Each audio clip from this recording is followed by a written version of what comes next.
Régulation du taux de salinité. L'eau de chaudière contient des sels minéraux dissous appelés TDS.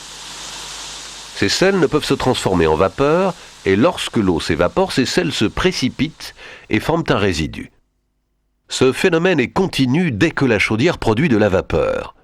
Et sans un système de contrôle de la concentration, la quantité de ces sels dissous augmenterait jusqu'à un seuil trop élevé. Les conséquences de ceci peuvent être observées sur les prochaines images.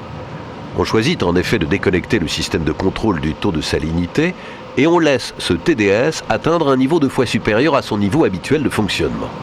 La pression de chaudière est de 8 bars effectifs avec une demande vapeur pratiquement constante.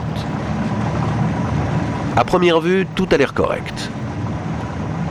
Les bulles à la surface de l'eau ont une apparence de mousse crémeuse. La surface est plus calme que d'habitude.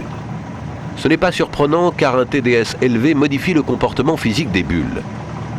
Elles sont plus stables et mettent plus de temps à éclater, ce qui a pour conséquence de créer plus de mousse. De ce fait, le niveau réel d'eau en ébullition mesuré par une sonde de niveau ne se situe pas là où l'on s'attendrait à le voir.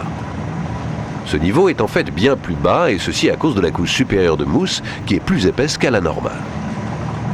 Le volume et donc la réserve de vapeur diminue à l'intérieur de la chaudière, ce qui la rend plus vulnérable et propice au primage, même si le niveau d'eau réel se situe dans la plage de fonctionnement.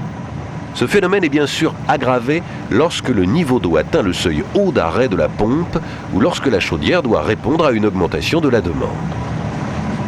Heureusement, ce genre de problème peut être facilement évité en utilisant un moyen approprié de contrôle du TDS.